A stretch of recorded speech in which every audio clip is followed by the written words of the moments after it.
Chapter शुरू करने से पहले सबसे पहले ये समझना जरूरी है कि ऑब्जेक्ट्स क्या हैं और मटेरियल्स क्या हैं और इन दोनों के बीच में बेसिक डिफरेंस क्या है। तो चैप्टर 1 में हमने पढ़ा था कि फूड डिफरेंट इंग्रेडिएंट से मिलकर बना है, इंग्रेडिएंट 1 और इंग्रेडिएंट 2।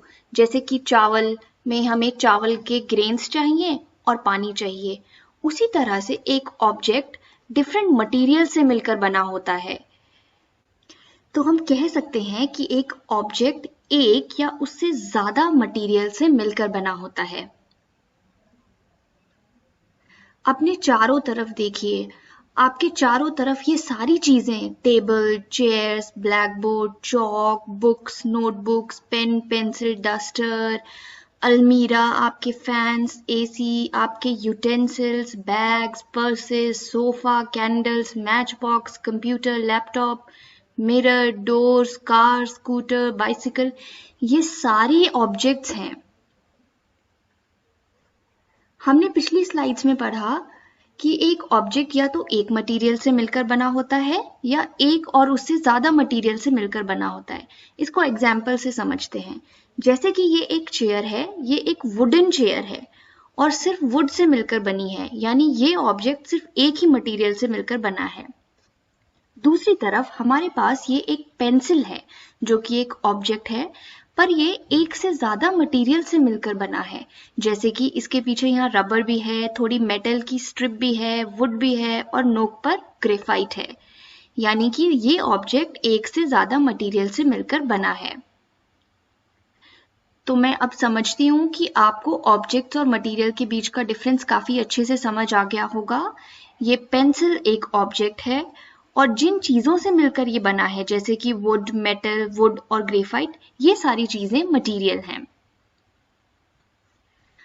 अब दो चीजें समझना बहुत ही जरूरी है कि ऑब्जेक्ट्स जो हैं वो बहुत सारे अलग अलग तरह के मटेरियल से मिलकर बने हो सकते हैं। जैसे कि आपके घर का टेबल या आपके घर की चेयर वुड की भी हो सकती है, प्लास्टिक की भी हो सकती है और आयरन की भी हो सकती है। इसी तरह से आपके टॉयज वुड मटेरियल के भी हो सकते हैं या प्लास्टिक के भी हो सकते हैं या कुछ पेपर टॉयज भी हो सकते हैं। आपके क्लोथ्स अलग अलग तरह के फैब्रिक के हो सकते हैं, कॉटन के भी हो सकते हैं, सिल्क के भी हो सकते हैं, पॉलिएस्टर के भी हो सकते हैं, नायलॉन के भी हो सकते हैं। इसी तरह से आपके यूटेंसिल्स यानी बर्तन प्लास्टिक के भी हो सकते हैं, आयरन के भी हो सकते हैं, एल्यूमिनियम के भी हो सकते हैं और स्टील के भी हो सकते हैं। तो बेसिकली हम कहना चाहते हैं कि एक ऑब्जेक्ट बहुत सारे अलग अलग तरह के मटेरियल से मिलकर बन सकता है। दूसरी इंपॉर्टेंट बात यह है कि एक मटेरियल से अलग अलग तरह के ऑब्जेक्ट बन सकते हैं। जैसे कि वुड एक मटेरियल है और उससे कितने अलग अलग तरह के ऑब्जेक्ट बन सकते हैं। जैसे वुड से चेयर बन सकती है, टेबल बन सकता है, बेड बन सकता है, डोर बन सकता है, बोर्ड बन सकती है। इसी तरह से पेपर से बुक्स बन सकती हैं, calendars, newspaper, magazines, paper bags. इसी तरह से स्टील से व्हीकल्स बन सकते हैं, यूटेंसिल्स बन सकते हैं, ग्लास से मिरर बन सकता है, बीकर्स बन सकते हैं, टेस्ट ट्यूब बन सकते हैं। अब इम्पॉर्टेंट बात यह है कि बहुत सारे अलग अलग तरह के मटेरियल से अलग अलग तरह के ऑब्जेक्ट बनते हैं, पर हमें कैसे पता चलेगा कि किसी पर्टिकुलर ऑब्जेक्ट को बनाने के लिए हम कौन सा मटेरियल यूज करें। जैसे कि क्यों हमेशा विंडो में ग्लास लगता है और कोई प्लास्टिक या वुड नहीं लगती, या जो हमारा कॉफी या चाय का कप होता है वो हमेशा प्लास्टिक या क्ले का होता है पर कभी क्लॉथ मटेरियल का नहीं होता, या क्यों हमारे घर की चेयर और टेबल जो है वो वुड या प्लास्टिक मटेरियल की होगी पर पेपर की नहीं होगी। चलिए इसको समझते हैं। सो बेसिकली आंसर बहुत ही सिंपल है कि प्रॉपर्टीज ऑफ मटेरियल के हिसाब से हम चुनते हैं कि कौन से मटेरियल से कौन सा ऑब्जेक्ट बनाया जाएगा।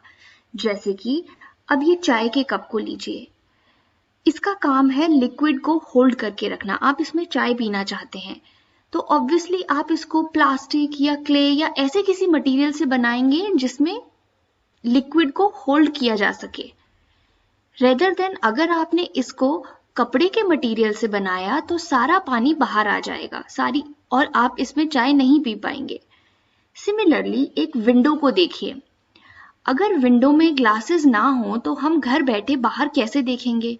विंडो में ग्लासेस इसीलिए लगाए जाते हैं ताकि हम बाहर भी बिना खिड़की खोले देख सकें, जैसे कि ये है, इसमें वुड मटेरियल यूज हुआ है। इसीलिए हम जो प्रॉपर्टीज हैं मटेरियल्स की उसके हिसाब से चूज करते हैं कि कौन सा मटेरियल यूज होगा एक पर्टिकुलर ऑब्जेक्ट को बनाने के लिए। तो इसलिए अब इम्पॉर्टेंट ये है कि हम मटेरियल्स की डिफरेंट प्रॉपर्टीज के बारे में भी पढ़ें, जैसे कि अपीयरेंस, हार्डनेस, सॉल्युबिलिटी, फ्लोट और सिंक और ट्रांसपेरेंसी। अगर आपको ये वीडियो पसंद आ रही है तो इसे लाइक कीजिए, अपने दोस्तों के साथ शेयर कीजिए और चैनल को सब्सक्राइब जरूर कीजिए। तो चलिए, पहली प्रॉपर्टी जो हमें पढ़नी है वो है अपीयरेंस। अपीयरेंस का मतलब होता है हाउ अ मटेरियल लुक्स, यानी एक मटेरियल दिखता कैसा है। अपीयरेंस के हिसाब से एक मटेरियल को दो कैटेगरीज में क्लासिफाई किया जाता है, शाइनी और नॉन शाइनी। जैसे कि मेटल्स जैसे कि gold, silver, diamond, iron, copper, aluminium, ये सब शाइनी मटेरियल्स हैं, जबकि वहीं वुड और प्लास्टिक जो है वो नॉन शाइनी और डल लुकिंग मटेरियल हैं। सो नेक्स्ट प्रॉपर्टी जो हमें पढ़नी है वो है मटेरियल की हार्डनेस या उसकी सॉफ्टनेस। इसके हिसाब से मटेरियल्स दो टाइप के होते हैं, हार्ड और सॉफ्ट।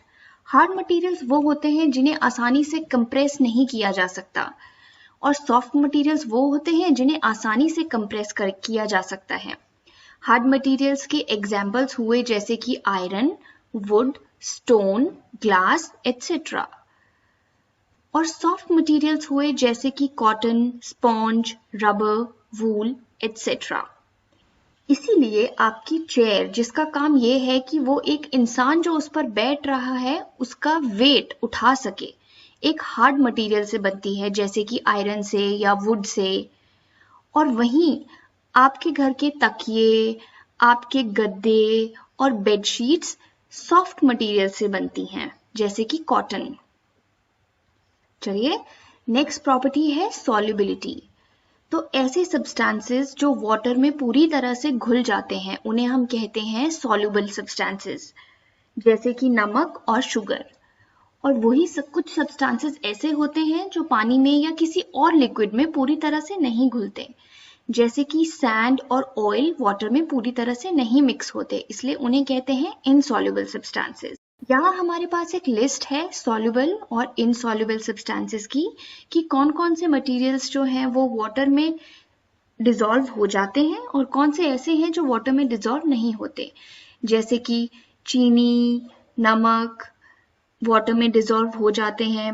वहीं अगर हम बात करें सैंड की, चॉक पाउडर की, सॉ डस्ट की, या किसी ऑयल की जैसे मस्टर्ड ऑयल या कोकोनट ऑयल या केरोसिन ऑयल, ये सारी चीजें वाटर में सॉल्युबल नहीं है, ये वाटर में डिसॉल्व नहीं होती। ऑयल कभी भी वाटर में डिसॉल्व नहीं होता और इस तरह से एक लेयर बना देता है पानी के ऊपर। आप इस एक्सपेरिमेंट को घर पर भी करके देख सकते हैं। तो चलिए आगे बढ़ते हैं। नेक्स्ट प्रॉपर्टी जो हमें पढ़नी है वो है फ्लोट और सिंक, यानी कि कोई मटेरियल जब हम पानी में डालेंगे तो वो या तैरेगा या फिर पानी में डूब जाएगा।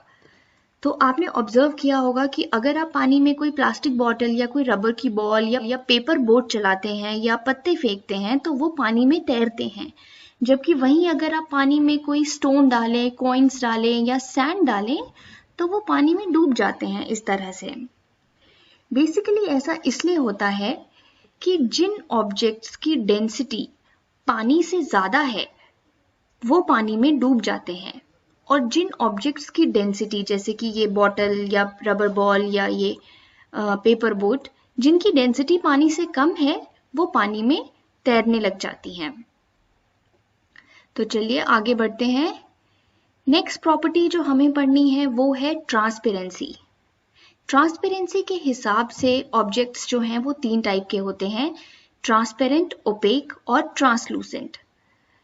ट्रांसपेरेंट ऑब्जेक्ट्स और मटेरियल्स वो हैं जिनके आर पार आप देख सकते हैं, जैसे कि एक ग्लास की दोनों तरफ आप देख सकते हैं, जैसे कि पानी, जैसे कि एयर और कुछ प्लास्टिक्स।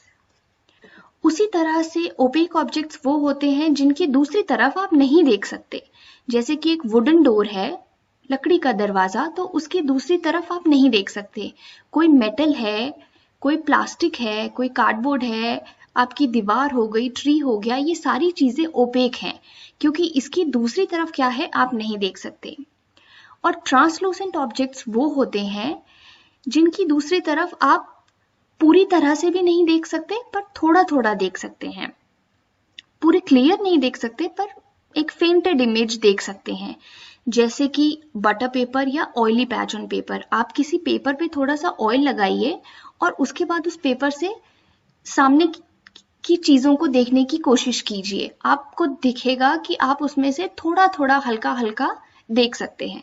तो ऐसे ऑब्जेक्ट्स को हम कहते हैं ट्रांसलूसेंट ऑब्जेक्ट्स। तो अब आप ये समझ सकते होंगे कि क्यों आपके घर में जो मसाले रखे जाते हैं वो ट्रांसपेरेंट ग्लास बॉटल्स में रखे जाते हैं, ना कि किसी प्लास्टिक बॉटल्स में, ताकि जब भी कोई मसाला पिक करके उसे सब्जी में ऐड करना हो तो बाहर से बॉटल से ही वो दिख जाए कि उसमें कौन सा मसाला है और हम इजीली उसको यूज कर सकें। इसीलिए हमेशा विंडोज में ग्लासेस लगाए जाते हैं ताकि हम अंदर से ही देख सकें कि बाहर क्या हो रहा है।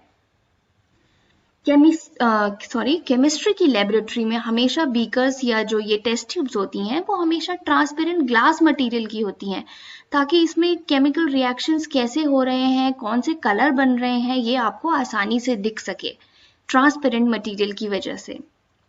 इसी तरह से फ्लावर बुके का जो प्लास्टिक होता है वो भी ट्रांसपेरेंट पॉलिथीन मटेरियल लगाया जाता है ताकि फ्लावर्स जो हैं वो बाहर से भी दिखते रहें और पूरी तरह से ढक ना जाएं। मिठाइयों की दुकानों में ट्रांसपेरेंट ग्लास मटेरियल लगाया जाता है बाहर, ताकि आप बाहर से ही देख सकें कि आपको कौन सी मिठाई खानी है। कॉलेज के प्रोफेसर्स हमारी सोच को खोल देते हैं, हमारी इमेजिनेशन को बढ़ावा देते हैं। तो सिमिलरली यही रीजन है कि हमारे जो डोर्स होते हैं हमारे घर के, वो वुडन ओपेक मटेरियल से बनते हैं, क्योंकि हम नहीं चाहते कि कोई भी बाहर से हमारे घर के अंदर देख सके। इसीलिए डोर्स वुडन मटेरियल से बनते हैं, ना कि ट्रांसपेरेंट ग्लास मटेरियल से। तो हमने इतनी सारी प्रॉपर्टीज की बात की, मटेरियल्स को अलग अलग प्रॉपर्टीज के हिसाब से क्लासिफाई किया, पर इंपॉर्टेंट बात यह है कि हमने ये सॉर्टिंग या क्लासिफिकेशन क्यों की, why sorting of materials is needed. तो आपने लाइब्रेरी में देखा होगा कि जो अलग अलग बुक्स है वो अलग अलग क्लासेस के हिसाब से, सब्जेक्ट्स के हिसाब से अलग अलग सेक्शन में रखी होती हैं, ताकि जिसको जो बुक चाहिए वो उसे वहां आसानी से ढूंढ सके। अगर सारी बुक्स बिना किसी पैटर्न के, बिना किसी क्लासिफिकेशन के कहीं भी रख दी जाए तो किसी भी बुक को सर्च करना इम्पॉसिबल टास्क हो जाएगा। सिमिलरली आपने ग्रोसरी शॉप में देखा होगा कि एक सेक्शन में फ्रूट्स एंड वेजिटेबल्स रहते हैं, किसी और सेक्शंस में आपके बिस्किट्स या नूडल्स या कैंडीज या अलग अलग चीजें अलग अलग सेक्शन में रहती हैं, ताकि हम वहां उन्हें आसानी से सर्च कर सकें। इसीलिए हम अलग अलग मटेरियल्स को अलग अलग ग्रुप्स में डिवाइड करते हैं, ताकि हम आसानी से उनकी प्रॉपर्टीज को पढ़ सकें, स्टडी कर सकें और उनकी प्रॉपर्टीज में कोई भी अलग पैटर्न जो है उसे ऑब्जर्व